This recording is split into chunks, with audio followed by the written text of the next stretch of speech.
नमस्ते दोस्तों आज का टॉपिक है विद्युत धारा यानी इलेक्ट्रिक करंट। तो आइए समझते हैं कि विद्युत धारा या इलेक्ट्रिक करंट क्या होता है। तो दोस्तों अगर आप किसी बात कर रहे थे कि किसी चालक में आवेश प्रवाह की दर को विद्युत धारा कहते हैं, बस बेसिक सी डेफिनेशन है इसकी। क्या डेफिनेशन है किसी चालक।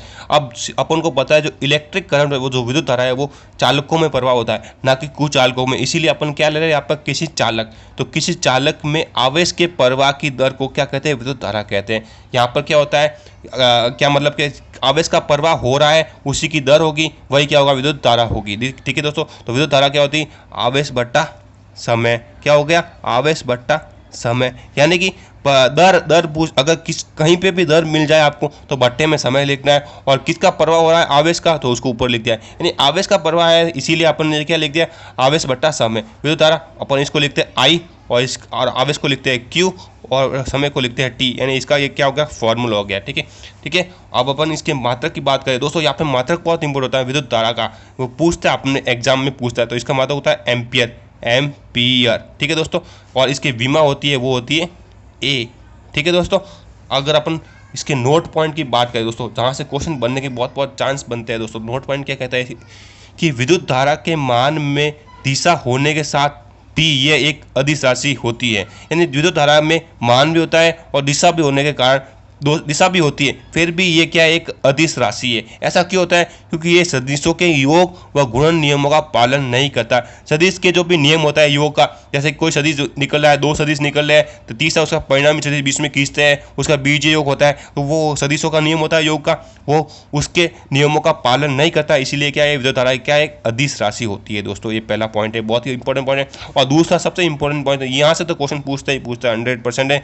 ये क्या कहते हैं कि विद्युत धारा को एम्पियर मीटर या अमीटर की सहायता से मापते हैं। ये क्या कहना चाहता है, आपकी जो विद्युत धारा होती है जो बहती है उसको अपन किसके द्वारा मापते हैं, वो मापते हैं एम्पियर मीटर या फिर बोलते हैं अमीटर। ये सबसे इंपॉर्टेंट दोस्तों, ये पूछता है एग्जाम में कि विद्युत धारा को किस में मापा जाता है, तो अमीटर की सहायता से मापा जाता है दोस्तों। ठीक है दोस्तों।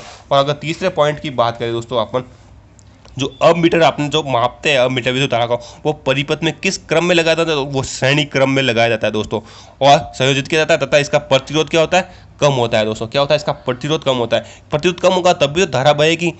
सीधी सी बात है, अगर प्रतिरोध कम होता है तभी तो धारा बहेगी, तभी तो वो अमीटर उसको मापेगा और उसको श्रेणी क्रम में संयोजित किया जाता है। यही आपको याद रखना है कि प्रतिरोध कम होता है और उसको श्रेणी क्रम में संयोजित किया जाता है, और विद्युत धारा को मापने के लिए अमीटर का उपयोग करते हैं। ठीक है दोस्तों। और लास्ट वाला सबसे इंपॉर्टेंट है, वो चौथा डबल स्टार रखा है यहाँ पर, देख सकते हैं आप दोस्तों। जो आदर्श वो अमीटर होता है, अपन अमीटर की बात करें, और इसमें क्या होता है, एक आदर्श अमीटर था, उसका प्रतिरोध क्या होता है, जीरो था। अभी अपने बात की कि अमीटर का प्रतिरोध कम होना चाहिए। अगर यहाँ पर प्रतिरोध जीरो है तो वो एक तरह का क्या है, आदर्श वोल्ट अमीटर है, और ये अपन को सटीक परिणाम देता है। यानी कितनी धारा प्रवाहित हो रही वो एकदम फिक्स बताएगा अगर उसका प्रतिरोध जीरो है दोस्तों। ठीक है। तो ये 4 पॉइंट है। अगर अपन धारा घनत्व की बात करें, अपन क्या बात करते हैं, धारा घनत्व। धारा घनत्व क्या होता है, किसी चालक के एकांक अनुपृष्ठ काट क्षेत्रफल से लंबवत प्रवाहित विद्युत धारा को उसका धारा घनत्व कहता है। सिंपल सी बात है, कोई चालक है मान लेते हैं। ठीक है दोस्तों। ठीक है।